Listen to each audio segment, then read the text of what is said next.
नमस्कार दोस्तों, यह कहानी है एक दिव्यांग राजा की, जिसके राज्य में कोई भी परेशानी या समस्या नहीं थी। सभी लोग उस राजा से बहुत खुश थे और ऊपर वाले से धन्यवाद करते थे कि इतने अच्छे राजा को उनकी जिंदगी में भेज दिया है। वह राजा दिव्यांग था, यानी विकलांग। उसकी एक आंख नहीं थी और एक पैर भी नहीं था, लेकिन फिर भी राजा को इस बात का कोई भी घमंड या मलाल नहीं था। एक दिन राजा अपने महल की गलियारे में घूमते हुए अपने पूर्वजों की लगी तस्वीर को देख रहा था और सोच रहा था कि मेरे पिताजी इतने सूरवीर थे, उनके पिताजी इतने सूरवीर थे, हमें इतने सूरवीर खानदान में जन्म लेने का मौका मिला। यह ऊपर वाले का धन्यवाद है, बहुत बहुत धन्यवाद है। फिर राजा ने सभी चित्र को देखते हुए आखिरी चित्र तक पहुंचा। फिर उस खाली जगह को देखा तो वह चिंता में पड़ गया, क्योंकि उसे मालूम था कि अब यहाँ जो तस्वीर लगेगी वह उसी की ही लगेगी। लेकिन राजा को इस बात की चिंता नहीं थी कि वह मर जाएगा। चिंता इस बात की थी कि वह जो पेंटिंग लगेगी वो पेंटिंग कैसी लगेगी, क्योंकि वो विकलांग है। राजा का एक पैर और एक आंख नहीं होने की वजह से वह चिंता में पड़ गया और सोचने लगा कि इस गलियारे में इतने शानदार शानदार पेंटिंग लगी हैं, लेकिन मेरी एक आंख और एक पैर ना होने की वजह से मेरी ही तस्वीर सबसे खराब लगेगी और सबसे भद्दी दिखेगी। राजा ने सोचा कि मेरे मरने के बाद पता नहीं कैसी पेंटिंग बनेगी, और क्यों ना मैं अपने जीते जी एक शानदार पेंटिंग बनवाऊं, ताकि मुझे ये सुकून मिल जाए कि मेरे यहाँ की अच्छी पेंटिंग लगेगी।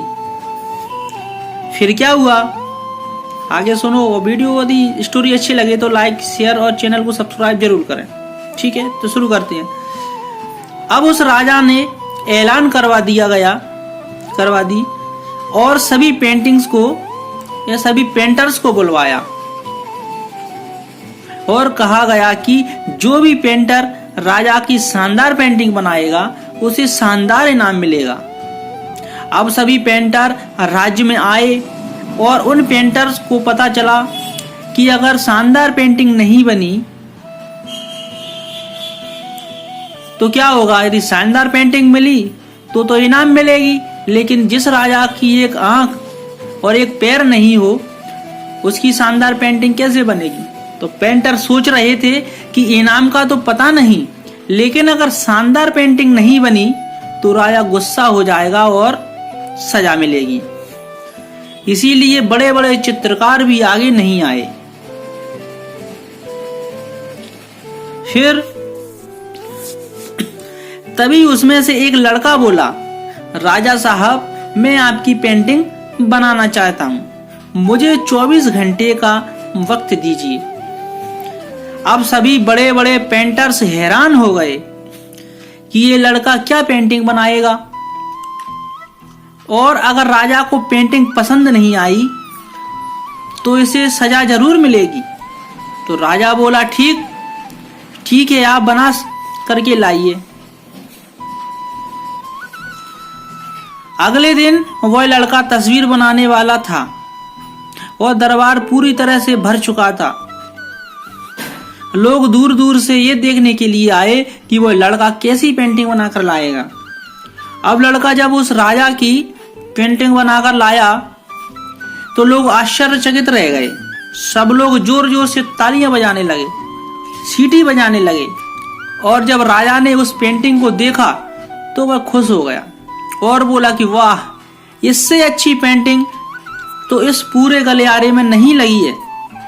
राजा ने उस लड़के को बहुत सारा इनाम दिया अब आप सोच रहे होंगे कि उस राजा की क्या पेंटिंग बनी होगी जिसकी एक आंख नहीं है और एक पैर नहीं है। कैसी पेंटिंग बनी होगी? उस तस्वीर में लड़के ने उस राजा को एक घोड़े पर सवार किया था। एक साइड से उस राजा का एक पैर दिख रहा था और राजा तीरंदाजी करते हुए निशाना लगा रहा था और निशाना लगाते वक्त आंख बंद हो जाती है, मतलब एक आंख बंद हो जाती है और उस लड़के ने उस राजा की वही आंख बंद कर दी थी जो राजा के पास नहीं थी। इस तरह से उस लड़के ने राजा को निशाना लगाते हुए घोड़े के ऊपर सवार दिखाया, जिससे एक आंख बंद और एक पैर दिखाया और इतनी शानदार पेंटिंग बनाई थी कि वो अब तक की सर्वश्रेष्ठ पेंटिंग थी। उस लड़के के सामने भी चुनौती थी, संकट था, लेकिन उसने सकारात्मकता का साथ दिया, सकारात्मक का साथ नहीं छोड़ा। जिंदगी में आप किसी भी मुकाम पर हो, जिस भी संकट में फंस जाए, जिस भी स्थिति में हो, अगर आपके सामने सकारात्मक का साथ हो तो उसका साथ कभी नहीं छोड़ना चाहिए। तो यकीन मानिए आप उस संकट से बाहर निकल आएंगे। तो जिंदगी में उम्मीद का साथ मत छोड़िए, क्योंकि जिसने उम्मीद का साथ छोड़ दिया तो जिंदगी उसका साथ छोड़ देती है। तो स्टोरी पूरी सुनने के लिए बहुत बहुत धन्यवाद।